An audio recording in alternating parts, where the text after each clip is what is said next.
প্ৰথমা সমষ্টি হিচাপে আমাৰ BPF, AJP আৰু BJP একেলগে লগ লাগি আমি ইয়াতে চেৰফাংগুৰিত আমাৰ এইটো বিজয় উৎসৱ বুলি ক'লে বেয়া নহয়, ক'ব পাৰোঁ আমি।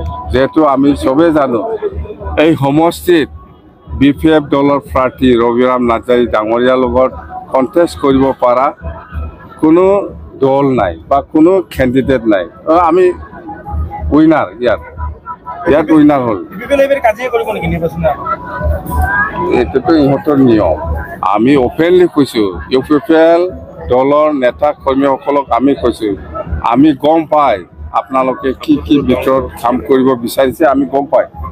লিক হয়তো কথাবিলাক আমি জানো, ইহঁতে যেনে তেনে গণ্ডগোল কৰাৰ ষড়যন্ত্ৰ কৰি আছে, আমি জানো। BPF দলৰ পৰা কিমানজন মন্ত্ৰী পায় নাপায় এই ৰিজাল্টটো আউট হওক, ইয়াৰ পিছত আমি বুজিম। 10টাটো ক'ত? আমাৰ BTCত 15টা আছে, কি 10টা 12টা ক'লে চব কোনা 15টাই জিকিব বুলি UPPL ক'লে কি হয়? ক'ব পাৰে চবে ক'ব পাৰে আমি জিকিম, কিন্তু ৰিজাল্টতহে দেখিব। UPPL কি 10-12টা 15টাও জিকিব বুলি কৈ লোৱাত কি আপত্তি আছে? কিন্তু প্ৰেক্টিকেলি স্পষ্ট কথা UPPL এটাও নিজিকে। কি জানে 125টো কি জানে? আমাক শিকাব আহিছে, লিডাৰ দেখাই আছে 125 জাম্বা এইবিলাক ফেৰেংগা জাম্বা বুৰ্বক কি জানে এইবিলাক বিষয় লৈ আজি কথা ওলাই আছে 125। কোন UPPL জানে? এইটো আমি বেলেগ দলৰ মানুহৰ যে কিবাটো মই কেনেকৈ ক'ম? UPPL ক'ব ডিফেন্স বৰৰ কি হ'ব, কোনোবা পেৰেংগাত কি হ'ব, কোনোবা প্ৰমোদ বৰৰ কি হ'ব, এইবিলাক UPPL লিডাৰসকলে ক'ব।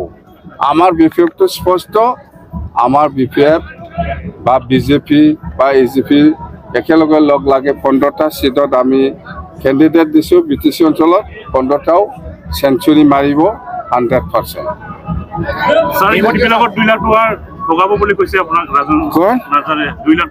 ৰাজুটো বেপাৰী NGOৰ কাম কৰা, ক'ত পৰা পইচা ওলাই পেলাই খায় এই NGO। ৰাজু NGOৰ লিডাৰ হয়, সি ৰাইজৰ লিডাৰ নহয়।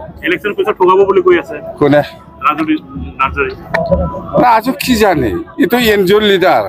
ইয়াকে কিয় UPPLৰ ছেক্ৰেটাৰী বনাইছে মই আচৰিত লাগিছে। মুঠতে ৰাজু হ'ল এজন NGOৰ লিডাৰ হয়, নেশ্যনেল NGO। ইয়াৰ দ্বাৰাদি ক'ত পৰা পইচা ওলাই খাইছে আপোনালোকে তাৰ NGOৰ কিবাটো গুগল মাৰক, চব ওলাই যাব।